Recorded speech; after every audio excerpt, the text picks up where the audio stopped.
Welcome back to Anglesey for the first day of this 750 Motor Club meeting. And as you can see there, the cars are gathering for our first race this afternoon, which is for the TDI Roadsports Series, and the cars are heading out onto the grid now ahead of their 45-minute race for these production saloon and sports cars, which are split over 4 different classes, all based on power to weight ratio. Onto the fourth row of the grid is where we find Chris Mills and his BMW M3, who is alongside Scott Parkin's Diesel Golf. Shortly going to get the 45-minute race underway. As you can see, the cars there starting to form up in 2x2 fashion. We've got very different types of car there on the front row of the grid, with the Golf GTI of Rob Baker and then Alec Livsley's Ginetta G20 with the Z-Tech engine, a much lighter car. But over the course of a full lap of this Anglesey International Circuit, was separated by just 6/100th of a second. And the red lights are on, the pace car is into the pit lane, and 45 minutes then of TDI Roadsports Series racing gets underway as the lights go out, and Rob Baker on the inside line. Is he going to be able to hold off Alec Livsley? Goes right round the outside of the Ginetta G20, and the G20 tries to nose ahead as the rest of the field still flowing across the line. Such is the size of the grid, but it is the Ginetta of Livsley that leads. Baker is there in second. Will Beach his car with Mark Grice, I think, starting. The Seat is alongside Luke Handley, but Luke Handley's got the inside line. They're still side by side for the lead because Rob Baker squeezes up the inside of Alec Livsley, who's all over the curb in the Ginetta, which looks tiny, Johnny Palmer, next to the Volkswagen Golf. Yeah, the roofline of a Golf, much higher, isn't it? You necessarily have thought that compared to SUVs and other things on the road, but when you're up against a purebred racing car in the Ginetta G20, very different driving perspectives, you have to think. Two massively large, lurching touring cars now next in the sequence. Luke Handley, who's got the jump on Mark Grice's Seat Cupra, day-glow yellow and grey colours. All cars of different shapes and sizes working their way through Peel. You can tell from the quick wiggle there of the Ginetta G40 of Chris Webster, tyre temperature still very much inching its way to within the operating window. But great fights for the first few corners of this opening lap. Now though, Rob Baker's starting to establish a lead early on in this 3/4 of an hour race. Alec Livsley's lost a couple of positions there in his G20, which he shared with Adam Bessel, who was so quick in the Club Enduro race last time out at Roth. A lot of these cars will be doing both races, particularly those at the front of the field, almost using this as sort of a simulation for the longer race tomorrow. There you can see Livsley under pressure from the Audi TT, the TDI car of Ryan Parkin, who missed last time out. He had some drivers in that car, but he's out in his TT today, and he's got the BMW M3 there just behind, the older car driven by Chris Mills. You've got a Diesel Golf there just behind. That's the second of the Darkside cars. That is for Ryan's twin brother, Scott Parkin, who's out in that one. And Audi, they're all over the curve coming out of Church Corner. But a very good first lap of this race for Rob Baker, who's pulled a 2-second gap over his teammate Luke Handley in these Area Motorsport developed Volkswagen Golfs. And then the Seat factory-built Cupra is there in third position, driven by Mark Grice to start this one. And here's that battle for second place, Johnny, between the Golf and the Seat. Yeah, so Golf under pressure, and possibly from 2 Seats. There's the other one with the tartan nose, and that is Colin Gillespie, number 151. So this developing nicely for 3rd, 4th and 5th places. It's 2 abreast further back with the Ginetta that started. Remember, Dicey for the race lead, briefly held the race lead with Livsley at the wheel. Now under pressure from Ryan Parkin's Audi TT to the outside line at the hairpin. That line is not going to work. In fact, it's likely to lose Mark Grice in position. Not quite. Colin Gillespie wasn't close enough to pounce, but as you attack in one movement, you very quickly need to go into defensive mode in the early stages of a race where these cars look very even, unless you're Rob Baker, it seems. Yeah, that's absolutely right. He's getting away, the 3-time Club Enduro champion, with his co-driver Cole Swift. There is Grice, who had that error, didn't he, earlier on.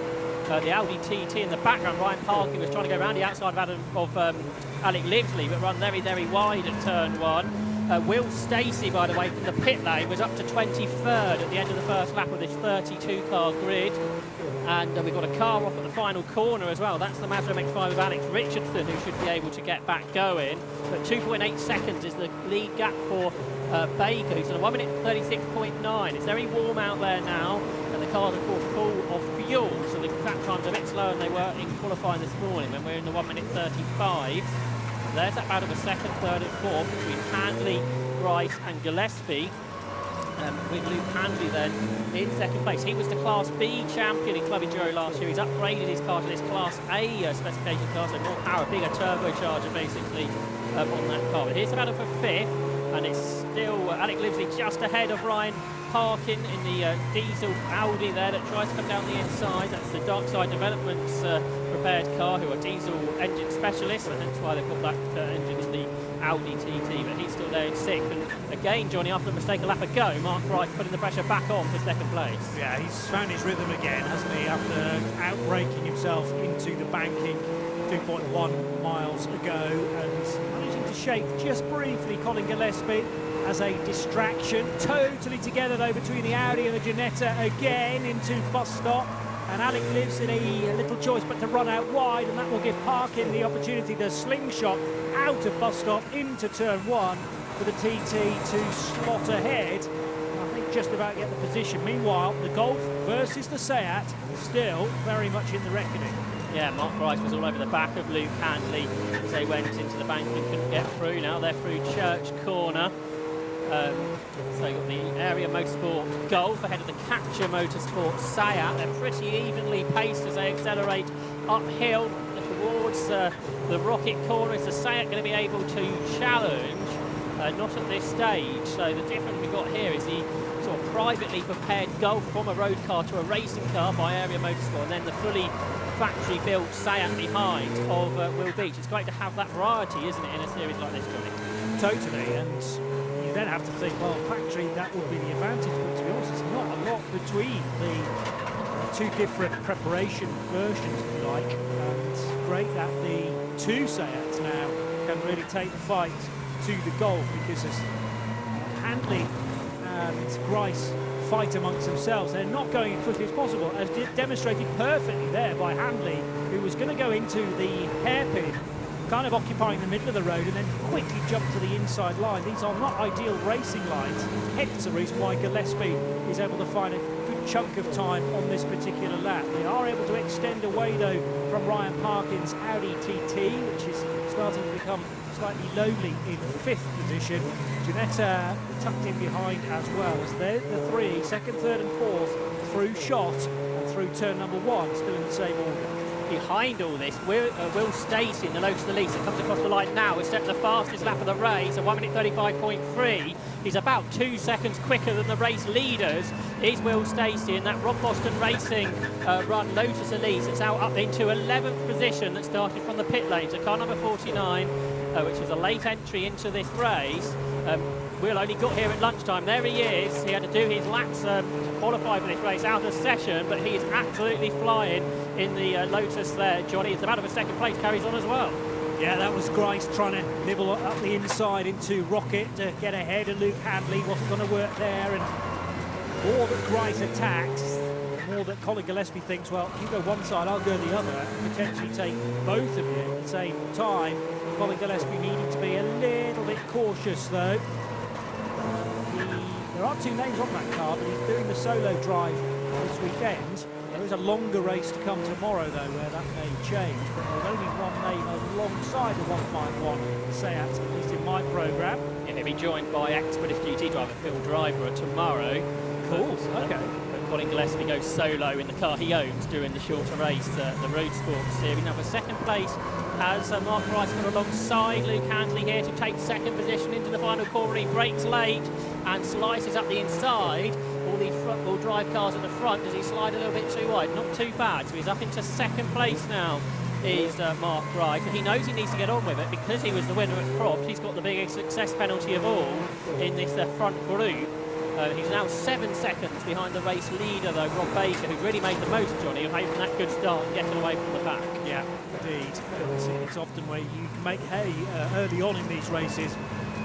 pay dividends much further down the line. 45 minutes will be easily the longest race we've had all day. There's a 2-hour race to come tomorrow as this Lotus still making great ground in the hands of Will Stacey, the Elise S2 running in, well, probably better than 10th now, up to at least 9th, Josh. And he's going 3 seconds quicker than the race leaders now, despite being in traffic. He hasn't got the straight line speed, as you can see here, against Warren Allen's Porsche Cayman, but it's so much lighter, is this Lotus Elise. It's very well developed as well, and he just drives, well, that's a bit wide, but clean round the outside of Warren Allen there does Will Stacey, the former Lotus Elise trophy champion, a Mazda MX-5 racer who's been racing this car that continues to be developed over the last couple of years. He doesn't need to turn up until lunchtime, Johnny, and he won't have a chance of winning this race.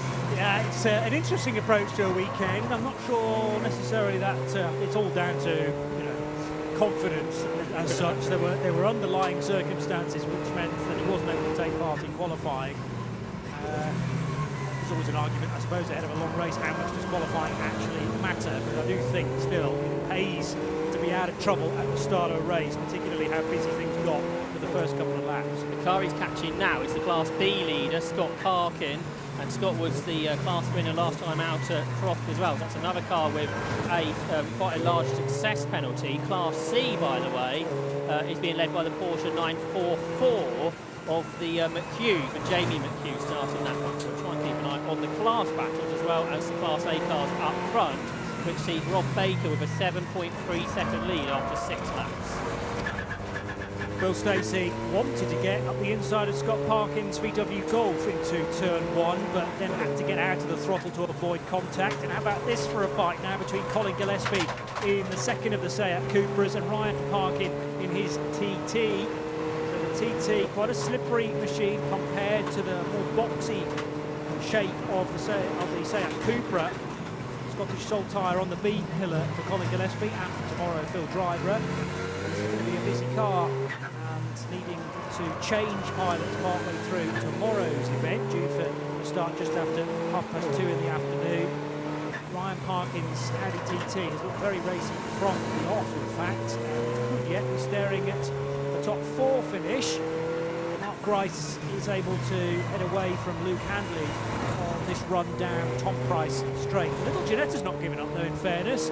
Alec Livesley going to be handing that car over later on in the piece to Adam Bessel, and it is still there in 6th position. Will Stacey has got the car in 7th place now. Chris Mills is able to take that tighter line, but hasn't got the straight line speed, and that's what makes this really interesting. The Club Enduro race we had at Croft last month, there was a great 6-car battle for about half an hour of the race, nose to tail change in positions. It's a simple way to do balanced performance, this power to weight ratio, but it's really effective with the various different cars you can see towards the front of the field. But Will Stacey is sort of belying that really with the pace he has got in that car. You'd think being a lighter car as well, Johnny, it should look after its tyres a bit better than especially the front-wheel drive cars up front. Agreed, and he's very decisive in his overtakes as well. I mean, clearly he's in a quicker car than 8th place will show, and he's now got up to 7th because wasted no time at all approaching Christopher Mills' BMW E36 and was able to pick off that touring car into 7th place to the exit of turn 1, Josh. This is about a third within Class C between Sam McKee in his BMW and Ben McCauley in his Lotus Elise. Ben, who's a paramedic from West Sussex, chasing after Sam McKee, who drives his BMW to all of the events he races at, and he's still there just ahead of McCauley. And that is back of a third within Class C. It's still, though, Jamie McHugh who leads the class with David Lawrence and his Honda Civic in 2nd. This is about of a 3rd place through the banking with the BMW ahead of the Lotus Elise. So whether it's the top class or some of the lower powered classes, you still get this great variety between different types of car that can battle away. We're only 2 minutes away now from the pit window opening, so quickly this first third of the race is gone. And 60 seconds is the minimum stationary time when we come to our pit window, with also extra either success penalties and suspension vehicles penalties that we have. Across the line, I noticed that Ryan Parkin has got himself into 4th position and up ahead of Colin Gillespie. And right behind him is Alex Livesley, but they're all being caught by Will Stacey, so that'll be a good battle to look at in a few moments' time. But for now, we can enjoy this battle battle for his 21st overall, but more importantly, for a class podium position. So Sam McKee, Ben McCauley, I guess you call that a Mac attack, as they really get stuck in to one another for third position in category C, led by a Porsche 944 of the McHughes. If we put him to start with Jamie McHugh to start, Thomas could take over at some point in the next 16 minutes. Running a touch wide there was Parkin in his Audi TT, so that shows you that a bit of pressure. Well, has he got ahead of Colin Gillespie? Certainly was ahead at the start of this lap, and the Audi is now in front to split the two Seat Cupras. Sideways there for Alec Livesey in the Ginetta G20, and now Will Stacey is with him and alongside as they come down towards Siemens. Around the outside goes Stacey. I would imagine the Lotus and the Ginetta have quite similar characteristics, but Stacey's gone around the outside regardless, and Ryan Parkin's fallen behind Gillespie now, and Stacey, is he going to thread the needle between the middle there? It's off the road, it's gone Luke Handley with a failure of some description, do you reckon there, Johnny? Front right's gone big time. Is that just no, I think the wheels almost tried to part company with the car. I wonder whether there was a bit of debris across the road. There was certainly some smoke just out off the frame, and certainly the Lotus has run through that. Now, how sharp are those shards that Will Stacey has potentially picked up in his tyres? It all happened in and around where Ryan Parkin was, and Colin Gillespie as well. Got 30 minutes to go still in this race. If they've run over some errant debris there, that could really bite later on in this mini Enduro. In all of that, Stacey got through the middle, didn't he, of those two cars? He's into third overall now. So he's got the same pit stop penalty as the leader, and he's currently 14 seconds behind. It's Stacey in third place. But we have yellow flags for that incident, but obviously quite a big failure, whatever it was, in there for Luke Handley in his Volkswagen Golf. So there is Stacey in third. Is Ryan Parkin still fourth? Yes, he is. And we're well into the back marker traffic now for the less powerful cars. They'll be slicing their way through, particularly through this part of the circuit, Johnny. It's quite tight, so you have to be quite decisive if you're going to get past the slower machines. Yeah, otherwise just buying your time, but that's the last thing you want if you've got somebody on the same lap, in the same class, desperate to try and get by. The Ginetta tries it on the run into Siemens corner, and can the Ginetta get it stopped in time to turn left in the hands of Alec Livesey? I think so, but they were heading into a yellow flag zone there, so Alec couldn't afford to waste too much time in getting the overtake completed before they were into the caution area. Now just keeping an eye out for that braking area into the banking as to whether there's any more debris around. It was a strange failure, bang out of shot, and then all of a sudden the Golf off on the grass, but tyres still seem to be inflated, so front right wheel detaching maybe after a hub or brake failure perhaps. It's a strange one, 15 minutes into a race. Yeah, absolutely right. Class B we mentioned for a little while, that's Scott Parkin who leads in his Diesel Golf, and he leads that class by about 15 seconds already over Liam Crilly, who's second in the BMW Z4, and James Birch is third within class in his Vauxhall Corsa. In all of that is Josh Lawton, the other driver who started from the pit lane. He's up into 11th overall now in his Honda Civic. But here is Stacey then. He's now only 10 seconds behind the race leader. On that last lap, he was a couple of seconds quicker than Mark Grice, and a much slower lap than Baker, presumably in traffic, which caused that. But Stacey here then dives down the inside of Rory Melia in his Mini Cooper, the ex-Formula V racer, who is out there. And Stacey's put a lap on him now, and he turns his way through. I think the pit stop cycle is beginning as Josh Lawton makes his way down the pit road in his Honda Civic, and that's going to get pretty busy now with the pit window open for a further 12.5 minutes. There are various configurations of pit lane that can be used here at Anglesey, but I'm assuming it's a quick dive left just before bus stop and into the pit lane, which runs parallel with the start-finish straight. Josh Lawton's actually gone into the garage in his Civic, so that's obviously more than just a pit stop, that's a problem. And that is presumably going to be a retirement from the race. A change for second place. Stacey's already through and ahead of Mark Grice as they come up across the line now out of camera shot. And Stacey then from the pit lane just second in about 18 minutes or so. And he is now 9.6 seconds behind the race leader. So it feels, Johnny, like this is going in one direction. Yeah, 134.9. Compare that to, that's a best lap for Will. 136.9, Rob Baker's best effort so far. BMW parked at a peculiar angle is the car of Christopher Mills. And that's because you have to park at a 45-degree angle in the pit lane, so there's space for everybody basically, and hopefully that means it should be done as safely as possible. So that's we'll see a lot of that over the course of the pit stop races this weekend. Here's the race leader. We haven't seen much of Rob Baker during the course of this race, the area motorsport boss, who runs so many cars, not just in the 750 Motor Club paddocks, but elsewhere as well.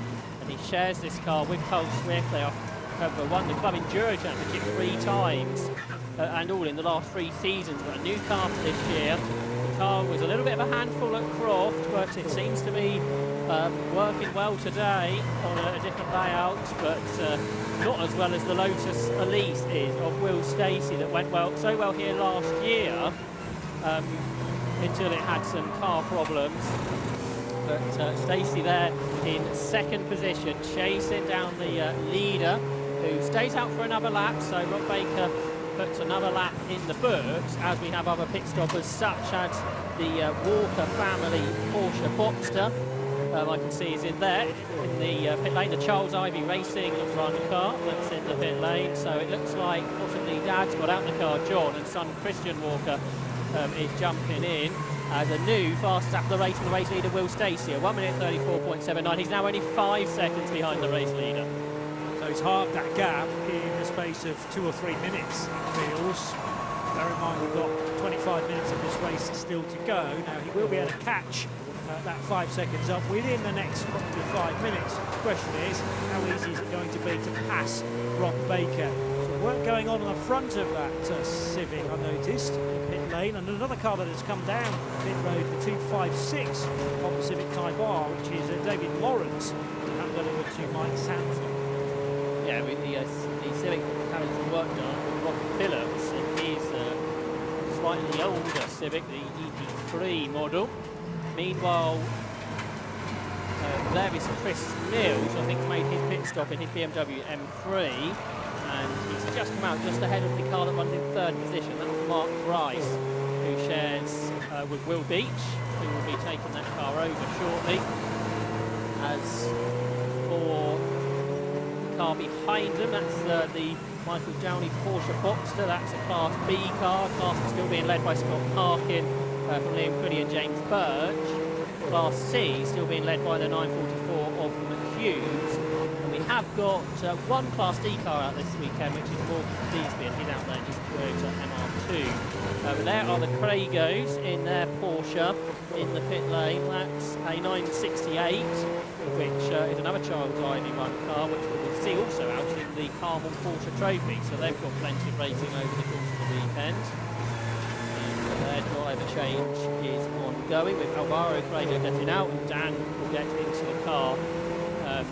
Has done so already, I think. That's interesting. On the back of that 968, there was both drivers listed, Craigo and Craigo, and underneath it said JP. I think I should be in that car for a 3rd stint. The problem is they don't need to come in for a 2nd stop, but maybe I'm waving the flags at them and convince them to hand it over to me. It's a dangerous game, but I'm willing to play it. Meantime, Ginetta with a very large diffuser coming out of the corner. So that's not the G20, is it? Is that G40? Yeah, that's an ex-Rothko car, because Ollie Goethe used this as a test car. He never raced in Ginetta Juniors, and Chris Webster, who's a good friend of Stuart Hall, who looked after Rothko, convinced them to sell it. But you probably know, Rothko, Ollie Goethe doesn't sell cars very often. I think Chris Hyde told you don't want a Ginetta G40 in your collection, and he's put a big 2.5 litre Duratec engine in it, and they locked it down for which you wouldn't see on a Ginetta Junior, for example. Is this the leaders together? Has Rob Baker been caught by Will Stacey? Are either of them going to dart for the pit lane at this stage? As we are halfway through this 45-minute race, which seems to be flying along pretty quickly, but no to tell for the lead, Johnny. Well, Will has tried this a couple of times already and succeeded and move into turn 1. Can't get it done on Rob Baker, though, through the tricky first left-hander on this Anglesey circuit. Now forcing the Golf to defend into the banking corner. Oh, he catches some grass there, so confident on the downforce that Will Stacey is of this little Elise S2. Is he going to dive up the inside for the race lead? They're absolutely side by side, but the problem for Will is he can't easily see where the Golf is because of the low slung roofline on the little Lotus. Going to have to thread the eye of the needle if he gets it done, and Rob Baker is holding firm, in fairness. The Golf that does have to seem to have the measure on the other hot patches in this race, so far staying in front, John. Yeah, absolutely right. And these two cars both have the same 10-second penalty for the pit stop, so that shouldn't change things. But Will Stacey's on the inside now as they go into Pill, and Baker just can't do anything about it. Look how much more speed the Elise can take through the corners. And I think Will Stacey's got this car now set up absolutely perfectly. He knows how to drive it, and more importantly, he also knows how to overtake cars that've got more power, which I think is easier said than done. This Anglesey circuit suits the car down to the ground, obviously. Either whether on the coastal circuit, as we were last year, or on this longer international circuit, doesn't seem to be a problem. So in what did we have? Less than 25 minutes from the pit lane to the front for Stacey. And more pit stops down there, including number 32, Mike Rayner in his Elise S1. And going out of the pits is the early spinner in this race, Alex Richardson, in his Mazda MX-5. But for Will Stacey, now clocks up lap number 15 as the race leader. Such an impressive stint to see. Well, it's a very civilised way to approach a race meeting. Spending the morning sightseeing, basically, in sunny North Wales. That's Luke Handley, we can see there. Yeah. Now trackside and wondering, I guess, if his Volkswagen Golf can be fixed for tomorrow. Depends how big that failure was and exactly what went wrong. It looks like he's enjoying spectating, though. There's clearly two cars or more getting very close to one another right in front of him as Luke flings up the arms there. I didn't see any contact for him before the failure. I'm not saying there wasn't any, but it was a strange incident, and only really he may have the answers. Meanwhile, the Audi TT, a good line through the very fast right-hander at Church, dealing with some traffic. And the track is now very well populated, evenly populated with cars from the Tiguan Roadsports Series, so you're not going to have a moment's rest if you're Will Stacey leading the race. Into the pit lane has come Mark Grice to hand over to Will Beach in this Capture Motorsport run Seat Cupra. Also into the pits is Rory Melia in his Mini Cooper, but for Grice and Beach, their car has a 15-second longer pit stop, so a 75-second stationary after that victory overall at Croft 4 weeks ago. But there is Melia. Good to see him out there, the 33-year-old from Lancashire who's raced in Formula V and 750 Formula in the past, and he drives this 2007 Mini Cooper with a 1.6-litre turbocharged engine, and he's just taking on a bit of refreshments, a drink there during the course of the pit stop, because we've heard, Johnny, in races with open-top cars how hot drivers were getting. In these closed cockpit cars, particularly in the pit stops, it must be getting very warm indeed. When you go out to walk around the paddock, it's quite breezy, but obviously you're not going to get any of that in the closed cars. And if you're tucked in behind a hot race car, all of that hot air is basically blowing in your direction. Also, in a lot of these cars, the engine sits forward of the driver, so heat from that is going to be dissipating into the cockpit. Sure, not particularly pleasant driving conditions. Whoa, well sideways there for the Honda Civic that earlier came into the pits. That's Mike Sanford, I reckon, now, who took charge of the 256 Civic Type R from David Lawrence during their stop. We're now only 3 minutes, just less than, away from the pit window closing. You only have to be in the pit window when 15 minutes remain in the race. So I can do a pit stop out of that and in for the cut-off ball. There's, I think, now Adam Bessel at the wheel of the Ginetta G20. I don't think they brought that one in. Bessel has rejoined. I think they may have lost a little bit of time during the course of the pit stops. Once everyone has concluded their pit stops back round, we'll have a better idea of the running order. But that driver change has happened. And we've got quite a few still to go in the next lap or so. There's that Honda Civic that we saw in the pit lane with front touch of damage for Rob Phillips. He continues on his way. Good to see the car, I think, that started a bit late in the race. The Browse BMW M3 GTR that had problems after qualifying. That's the 222 car Luke Brown started in. Paul Growls may well be at the wheel now, but yeah, that car's only done 3 laps actually, so into the race a bit late, but a good test session run now for that car before tomorrow's Club Enduro race. Yeah, that was slightly confusing me when the BMW, the white one, came in at a 45-degree angle, and that was the point where the Treble 2 started its race. Right, we're very nearly at the end of the pit window. Let's get an update from the pits with Andy McEwen.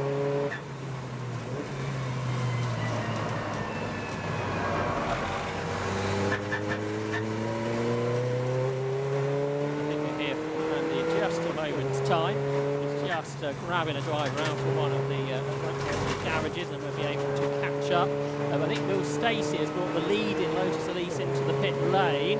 So that means Rob Baker has gone around for another lap, which that is, no, he's in, isn't he? So his pit lane box is further along than the start-finish line, where I think Will Stacey is before the finish line, just to confuse matters. Okay, so they're both in, but one's triggered the beam and the other one hasn't. So it is basically a straight race on pit road. I did think if Will Stacey was staying out, it'd be tough to be able to get in before. It's got the Lotus out on track. Yeah, so perhaps he did come in a lap before, so I'd right first time. Okay. But who's going to lead? Because Cole Swift is exiting the pit lane pretty much side by side with the Lotus Elise, Johnny.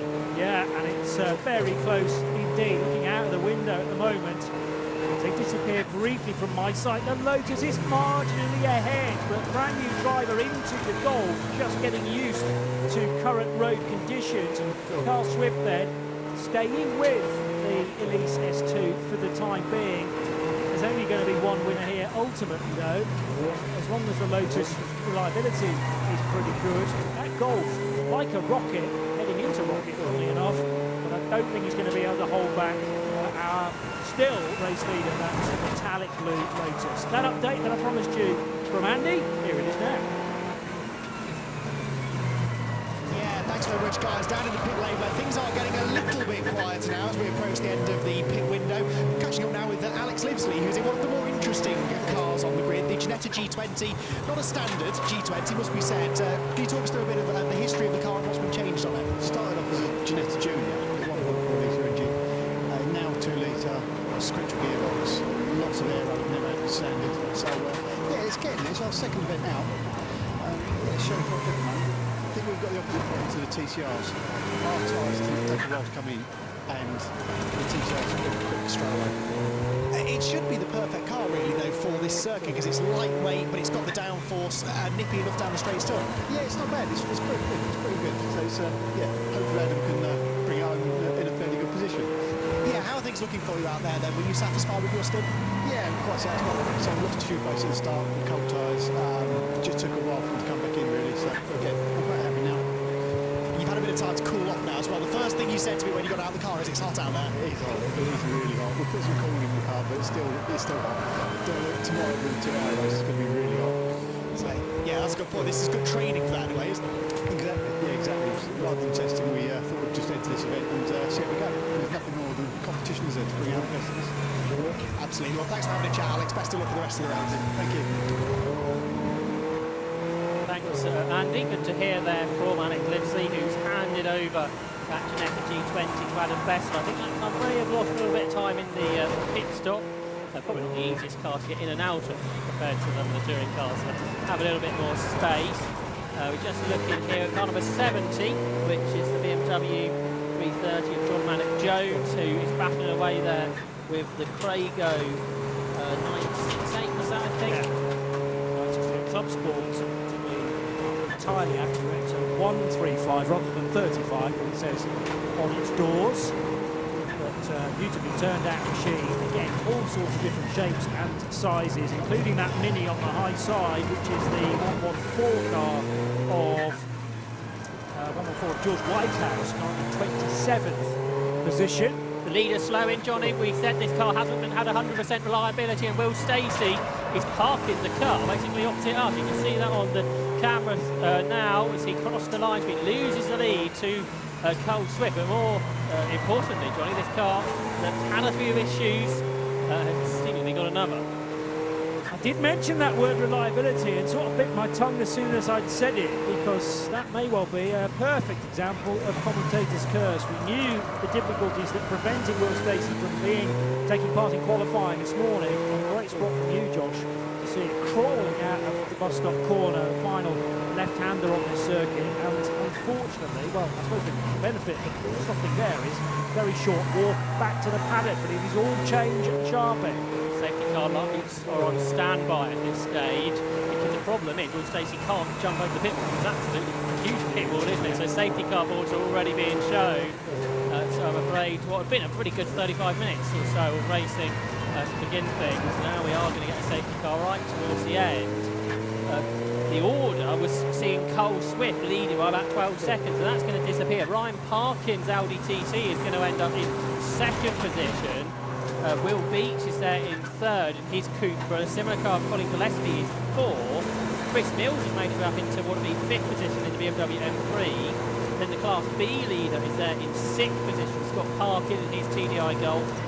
Warren Allen is there in seventh. Eighth is Robert Andrade. Ninth is the Class B second place car of Liam Trilly. And third in the Class B and 10th position will be James Birch. Within Class C, it's now Ben McCaulin. He's close to the lead. Remember, we talked about him about fourth position in that first half of the race, but he's taken the lead in Class C. He's got himself up ahead of early leader, the McHugh Porsche 944, now the Red of Tom. And then in third position within Class C is Sam McKee in his BMW 330. But this safety car period will tighten up some of those battles potentially. But what it also is going to mean is there's going to be very little of the race to go once this safety car period is concluded. It's going to be a temptation here to maybe take on an overtake. You wouldn't have even considered the start of the race when the cars were as close as this, but you know there's going to be less than 10 minutes to go when we do restart. What will be in Ryan Parkin's mind, perhaps? What will be in Colin Gillespie's mind? Because he had a quick car all race long. There are also going to be bits of traffic kind of in the wrong places, and to my knowledge there won't be any sort of reordering or wayfires or anything like that, so it's not going to bunch up the cars that are on the lap. They'll just be left where they are. So at least if you are Carl Swift, you've got the cars immediately behind you and not on your lap. Quite often between he and Ryan Parkin. Ryan Parkin, he has the Seat of Mark recently. Will Beach now, isn't it? Will Beach behind him. One car you may have noticed, I did mention the top 10 was that Ginetta G20. Adam Bethel has dropped all the way down to 15th position, so that really was a much longer pit stop that Alex Lindsay didn't really make reference to in that interview, did he? That perhaps took longer than potentially what it should have done. That car has run out of potential. But there is the race leader on the road of that car one Roadsports, the Bacon Gold, was penalised for season track limit. That's hopefully not going to be a problem for them today. And Cole Swift, they lead the way. They just under 9 minutes to go on the clock. The rescue team are headed towards Will Stacey. And hopefully it won't take too long to get that car to the back of the flatbed. For Will Stacey, his concern here what the problem with the car is, and whether that can be fixed for tomorrow's Club Enduro race, because he was the winner at Croft 4 weeks ago. That is a problem that he's causing. Interestingly, he didn't come into the pit lane, so there was that problem immediate as he turned into the last corner, didn't have time to get into the pit lane, and he stopped it very quickly. So I wonder, because tomorrow is the main day for him, whether he thought, okay, let's turn the car off, make sure we don't do any more damage. I didn't see any smoke or anything like that, which we have seen in the past on that car. But we shall see. Perhaps Andy might be able to, if we head to the start turn on shortly, the way to go. Maybe we'll see Stacey as the lead gets loose. Do we know the nature of the problem that kept him from qualifying this morning? I think it was because he wasn't here. I think that is genuine. It wasn't a car issue. From my understanding, he was arriving at lunchtime and due to this being a test. Like we heard from Alec earlier on. A bit of sightseeing in North Wales, as I was suggesting. Probably not, but I mean, it just shows that car is good enough to outpace the majority of the others in this field. How long was the race that he won at the Croft? That was 2 hours. The second half of the race, the temperature was on red and the car just didn't break down. Okay. Whereas on like this race, I suspect if the temperature went onto that bit, he would just turn it off. When the Club Enduro race, then trying to win it, carries on and hopes it doesn't blow up. Yeah, basically. I think they told me they were on their 4th engine of the season already, and this is only the 2nd meeting. So they've had, I think, a vast array of problems. It looks like he's absolutely rapid. I think his car, no question, whatever track we're at nowadays, quite incredible at a large distance. It is a tad fragile by the sounds of things. You can see right there, folks, how costly this motorsport mark can be at times when you're chewing through engines, 4 of them, and not even due yet. I fancy William will know roughly what the issue is. Obviously, he was keeping an eye on the dials, the dash, for any indication of something that might be about to go wrong. But as you say, he decided to go straight by pit road, not to turn left, and instead stay on the track. So maybe it did just suddenly hit. He's already beyond the point of no return in terms of going onto another map. Not if he gets to turn 1, maybe another 2 and a bit miles. So it could be a long night for those associated with the former race-leading Lotus Elise S2. We wish everyone to do with that car well in terms of its quick repair. We definitely want to see it in the Club Enduro Championship race tomorrow. 2:30.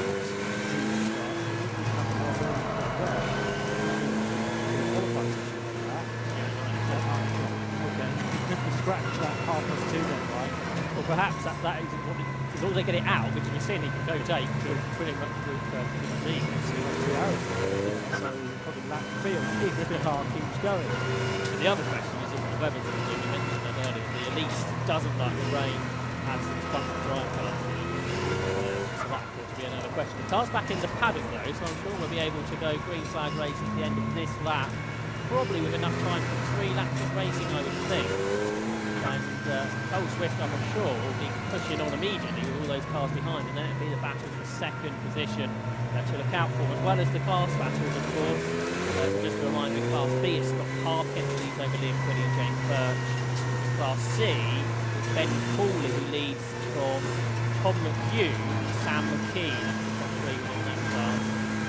Class D are Morgan Leesby, I think, still running. The top 10 overall still on the lead lap as the safety car comes in and Cole Swift accelerates them through the last corner and here's a green flag. Now, as he goes on to lap number 23 of the race, the 2nd position, Ryan Parkin's got to be careful not to pass before the line, but that means he's going to be under pressure, Johnny. Massively so, and this time from the beach-driven Seat Cupra. So in their pit stop, Mark Bryson had a great opening stint, handing over to teammate Will Beach, who has a little look at the inside of Ryan Parkin's Audi TT. Good drive off the corner though from the TCR car, and they're going to be level pegging as they reach Church. What's the more gentlemanly thing to do here if you're Mark Beach? Well, it's to allow the Audi to at least turn in and keep its place, but really quick out of the traps there. There's also a car going wide coming out of turn 1, which was the number 70 BMW, I reckon, did escape that moment. For Beach and a big slide as he went through Church Corner, trying to get to the inside of Ryan Parkin. What did you say, Johnny? It didn't come off. 7.5 seconds already behind the leader, so Cole Swift can be pretty smooth from here. He's now be hoping for that, but the 2nd place still in traffic. Ryan Parkin coming under further and further pressure from Will Beach. They've got to lap the Class C leading, Class C cars, I should say, through the corner there, which is the Prego 968. It's the other front engine portion at the front of Class C. But that battle of 2nd place, Beach tries to squeeze up alongside Ryan Parkin, can't do it. Now they've got the M3 GTR that came into the race late to get through. The Luke and Paul Growls, father and son machine, I think, just stepped right to allow those 2 faster cars to come through. Not far behind them is solo-driven Seat Cupra and Colin Gillespie there in 4th position. Yeah, Colin's getting closer and closer. He was 4th for a lot of his opening stints as well, so a sense of deja vu from the Scot. Class C leaders just going through the final corner, Johnny. Ben McCauley narrowly ahead of Sam McKee, who gets up alongside him. So for the Class C lead going into the 1st corner, Sam McKee round the outside, you can see it on your screen now, swoops into the lead of the class. So that was a really good move. And now Alex Richardson up into third in that class. So the McHugh Porsche 944 that led early on starting to drop away. But there you can see Sam McKee up into the class lead now, but very much narrowly over Ben McCauley. Driven really well, both of these actually. Firm but fair racing. They were dicing for third position in Class C earlier on in the opening stint and have steadily worked their way to the sharp end. Helped out, I'm sure, by good work in the pits and slightly quicker pit stops as well, as the BMW M4 will get by them for another lap for Liam Crilly. He remains on the lead lap. What about Will Beach, Colin Gillespie, and either of those ahead of Ryan Parkin, because that's really the dice to keep our eye out for in the remaining 90 seconds. Alex Richardson's MX-5 joining in on this Class C lead battle, and he's going up the inside of McCauley, but there's not quite room there. So you've got 3 cars within Class C, so great to see a good number of cars within the class this weekend, and a great battle in these final moments. The race leader, Cole Swift, overall, is going to start his final lap now, with less than a lap time left on the clock.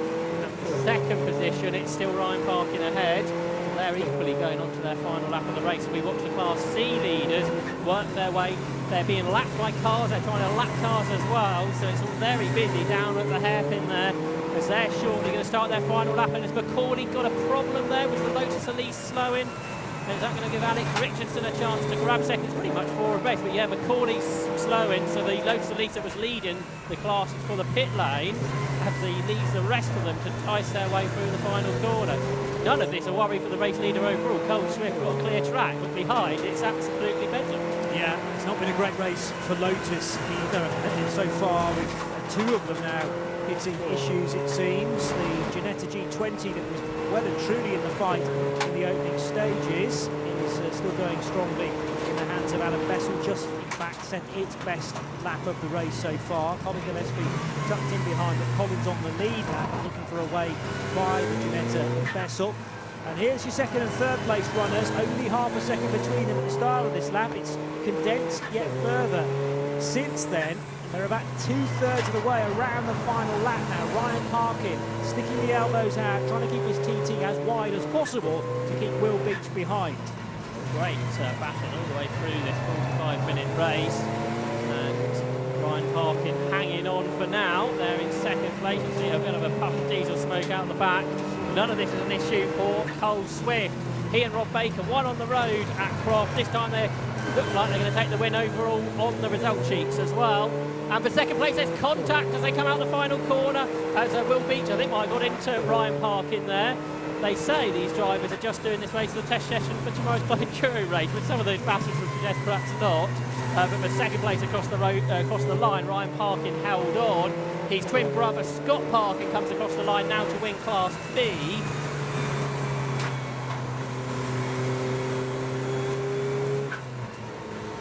Car number 1 then, the winners, Rob Baker and Cole Swift by 8 seconds over Ryan Parkin, who finished second. Third was Mark Grice and Will Beach. Fourth was Colin Gillespie, and fifth, Chris Mills. Winning Class B in sixth place, Scott Parkin doubles up on his victory from Croft, with Warren Allen in seventh. Scott Parkin was here a second ago. There he is, Scott Parkin, our winner in Class B. Congratulations. You were right up there as well towards the very pointy end of the grid too. You must have felt really competitive there. Yeah, definitely. The only thing we've struggled with, but I think everybody else has, is just tyre temperatures. You could just feel the tyres going off. You know, you get one good lap, you'd have to do 5 laps to cool down. So yeah, I think it was just a case of managing the pace, not trying to set qualifying laps every lap, which is what I like to do normally in the race. So yeah, I just wanted to make sure that these tyres lasted the full 45 minutes. I think it would have been touch and go if I'd have pushed too hard. So yeah, but I'd lost radio comms as well, so I've no idea if I'd won or anything. But I had a pretty good feeling that all the laps were coming together. So yeah, all happy. How does that work during the pit window then? Because obviously you were staying in the car, but you still had to come in and serve the mandatory stop. But the team, are they using pit boards to tell you when to come in? Yeah, so they held a pit board out.